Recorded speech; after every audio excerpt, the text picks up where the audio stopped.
हाय सद्गुरु। हम सभी पैसा कमाने के लिए बहुत मेहनत करते हैं, ये सोचकर कि पैसों से हमें खुशी मिलेगी। अ, खुशी की सबसे ज्यादा मार्केटिंग हुई है। हम सोचते हैं कि शराब पीने से हमें खुशी मिलेगी, किसी महिला के साथ रहकर हमें खुशी मिलेगी। मगर हमें खुशी कैसे मिलेगी? हम खुश कैसे रह सकते हैं? हम ऐसे मोड़ पर हैं जहां हम ये तक नहीं जानते कि हमें कहाँ खुशी मिलेगी। तो खुशी आखिर है क्या? एक खुश इंसान कैसा लगता है और क्या करता है? ये मत कहिए कि खुशी के लिए अंदर देखो, ये जवाब मेरे लिए काम नहीं करता। मुझे सच बताइए। नमस्कारम विजय। और आप एक पहाड़ हैं, किसी पहाड़ को खुश कैसे करें? तो एक खुश इंसान कैसा दिखता है? मैं आपको कैसा दिखता हूं?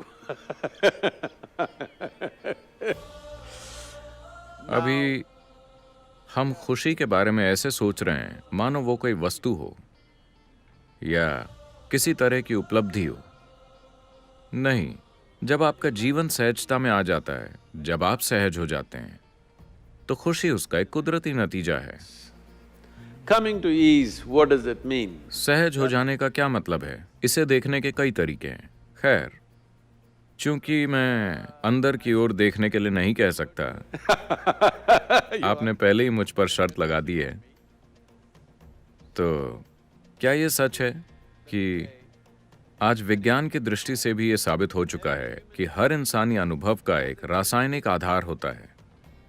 तो जिसे आप शांति कहते हैं, वो एक तरह की केमिस्ट्री है, खुशी दूसरी तरह की केमिस्ट्री है, आनंद अलग तरह की केमिस्ट्री है, दुख एक अलग तरह की केमिस्ट्री, पीड़ा एक तरह की केमिस्ट्री है, परमानंद दूसरी तरह की केमिस्ट्री। हर मानव अनुभव का एक रासायनिक आधार होता है। Or in other words, you are a very complex chemical soup. या दूसरे शब्दों में, आप एक बहुत जटिल रासायनिक सूप हैं। सवाल सिर्फ इतना है कि आप एक बढ़िया सूप हैं या एक खराब सूप। अगर आप एक बढ़िया सूप हैं, तो आपका स्वाद अच्छा है, किसी और के लिए नहीं, अपने लिए।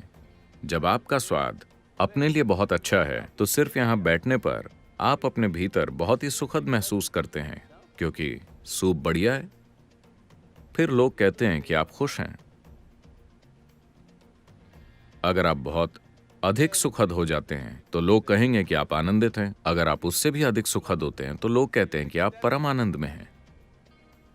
तो ज्यादातर लोगों के लिए बहुत सरल और समझने लायक भाषा में आपकी केमिस्ट्री को बदले जाने की जरूरत है। इसकी एक पूरी तकनीक है जिससे हम आपकी मनचाही केमिस्ट्री पैदा कर सकते हैं। अगर मैं आपको अपने भीतर एक आनंददायक केमिस्ट्री उत्पन्न करना सिखाऊं, तो आपकी केमिस्ट्री अपने आप में आनंददायक होगी और आप भी आनंदित होंगे। जब आप आनंदित होते हैं, तो आप खुशी की तलाश में नहीं रहते। ये सबसे बड़ी गलती है कि हम खुशी की तलाश में हैं। आपके जीवन को आनंद की एक अभिव्यक्ति बनना पड़ेगा। जब आपका जीवन आपके अनुभव की एक अभिव्यक्ति होती है, तो आप क्या करते हैं, क्या नहीं करते, इससे आपके जीवन की गुणवत्ता तय नहीं होती। आप अपने भीतर कैसे हैं, इससे आपके जीवन की गुणवत्ता तय होती है। माफ कीजिए, मैंने एक बार फिर भीतर शब्द का इस्तेमाल किया, मगर केमिस्ट्री भीतर नहीं है, ये अब भी आपके बाहर है। लेकिन अगर आप जानते हैं कि सही सूप कैसे बनाना है, तो आनंदित होना कोई समस्या नहीं है, ये उसका एक स्वाभाविक नतीजा है। So, we can teach you a technology. हम आपको एक तकनीक सिखा सकते हैं, एक तरीका सिखा सकते हैं, जिससे आप अपने भीतर सही तरह का सूप बनाना सीख जाएंगे। इसे ही मैं इनर इंजीनियरिंग कहता हूं, कि आप अपनी केमिस्ट्री को इस तरह बनाएं कि वो अपनी प्रकृति से ही आनंदपूर्ण हो, किसी चीज के कारण नहीं। अगर आपको लगता है कि आप किसी चीज या किसी व्यक्ति से खुशी निचोड़ लेंगे, तो आप निराश होंगे, क्योंकि जब तक कि आपके अंदर परमानंद की केमिस्ट्री नहीं है, किसी चीज का कोई फायदा नहीं होगा।